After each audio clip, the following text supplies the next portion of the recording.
I'm Dennis O'Hara. In today's Coalition Chat, we will be talking with a representative from the Boys and Girls Clubs of Stoneham and Wakefield about efforts to curb teenage and younger substance abuse in our communities.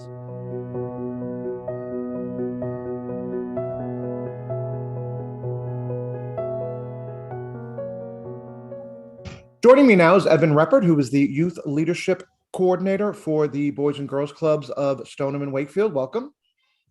Hello. So let's talk a little bit about what it is that you're doing right now at the Boys and Girls Club presently.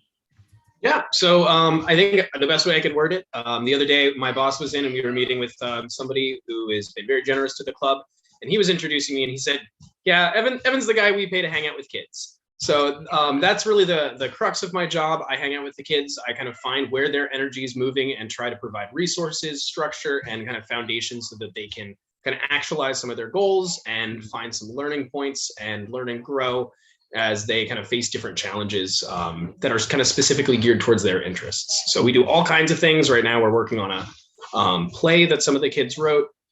We have a biking program going. We have a hiking program. It's a lot of fun. And then the other side of my job is working with the Drug-Free Communities Grant. So I try to provide options for some of the teens of Stoneham to give them things to do other than going out and drinking or doing drugs. We try to provide some meaningful programming for them and really let them kind of take charge on that, tell us what they would like to see happen, and we make it happen. Mm-hmm. Great. And so talk a little bit about your background and how you got into, youth activities and substance abuse prevention. Yeah. So I have a background in outdoor education. I have a degree from Gordon College in recreation, sports, and wellness with a concentration in outdoor ed.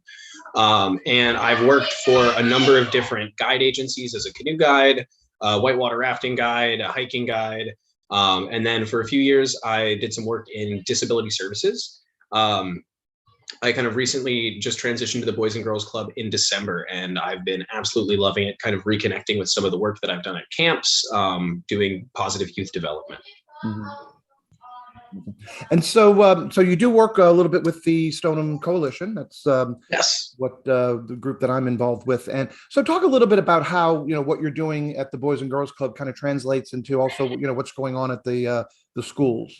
Yeah, so I work with the Stoneham Coalition, and that's partly through the Drug-Free Communities Grant.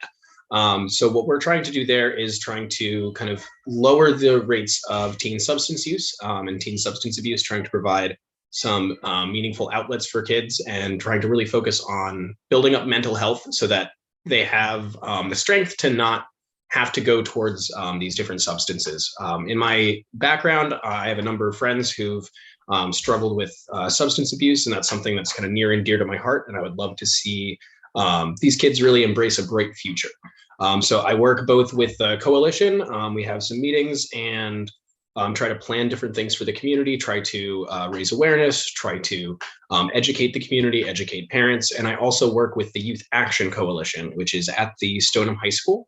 Right now we have about 25 kids in that, and they have been focused on trying to send out some different materials and information, trying to educate their classmates, and also trying to plan some fun activities. So we're going to be starting a Friday night activity here at the Stoneham Teen Center, and trying to give kind of kids a great Friday night, good excuse to get out of the house. They don't have to be around parents, but they can still be somewhere safe, somewhere that there aren't going to be those substances or those temptations around, and just let kids be kids. Wonderful. Now, talk a little bit about how, we were at a meeting recently, and I know we heard some pretty shocking and unfortunate statistics about substance abuse among young people here in the community. How are they getting into it? How does it start for young people? So a lot of what it is the culture around drinking in the United States has really grown dramatically, even in just the last about 10 years.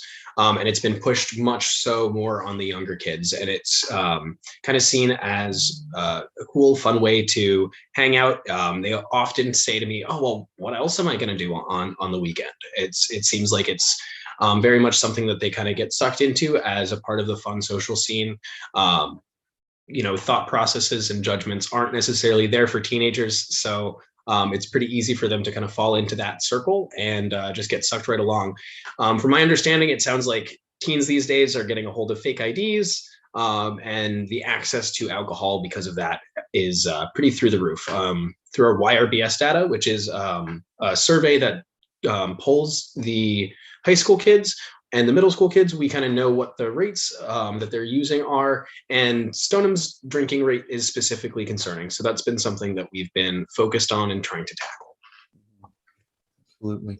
And so what can an organization like the Boys and Girls Club, besides providing, alternative activities, what other programs can the Boys and Girls Club engage in to sort of direct kids away from substance use? So we are currently rolling out a screening and brief intervention and referral to treatment program. So we are going to be screening every kid that comes through our club, and pretty much every kid that we can interact with at any kind of programmatic level.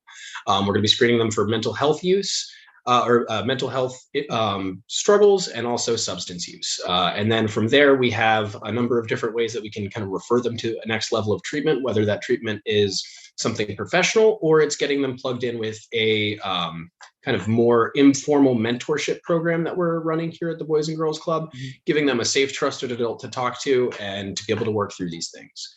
We're also currently working to try to start a support group for teens who are struggling with substance abuse and recognize that they'd like to make a change over at the high school.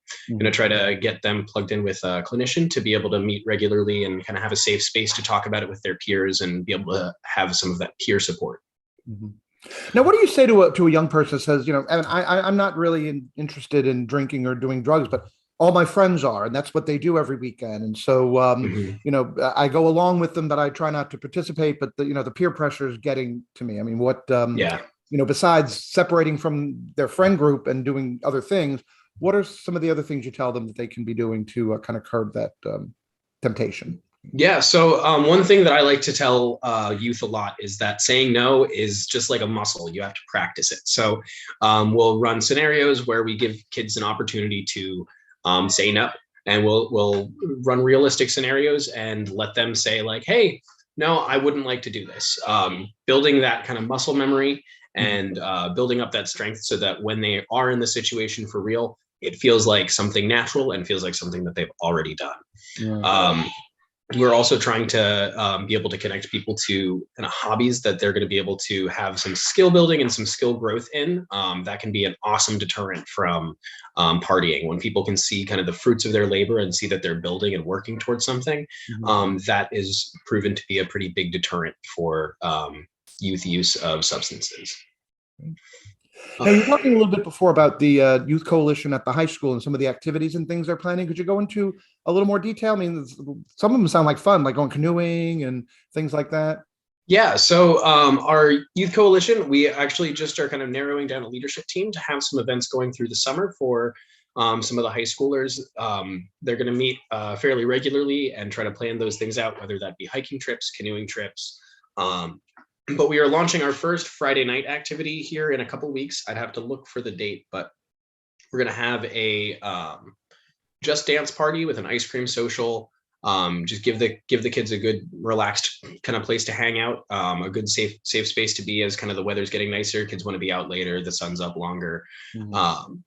And that was completely chosen by them, and they're really excited about it. But we're going to be meeting with this group through the summer, trying to plan some events. And then next year, when the school year starts up, we're hopefully going to have a Friday night event every other Friday. And that's going to be open to all of the youth in the high school. So it's not just for our club members. It's going to be for any person in the high school who would like to join. Sure.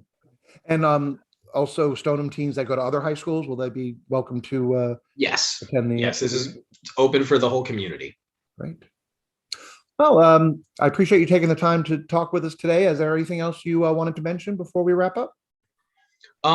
I've been really impressed by the amount of people in Stoneham that are really excited to make a change, and it's been making my job really easy. So I'm really excited to work with the town of Stoneham and the people here. It's a really awesome community, and I hope to help make it an even better one. Right. And if anyone's out there who wants to get involved with the Boys and Girls Club, or young people that want more information about the coalition, how could they contact you? They could contact me on my email. That is ereppert, EREPPERT at bgcstoneham.org. Great. Wonderful. Well, Evan Reppert, thank you for taking the time to talk with us today. And we look forward to all the great things that you'll be doing around town. Sounds good. Thank you so much, Dennis.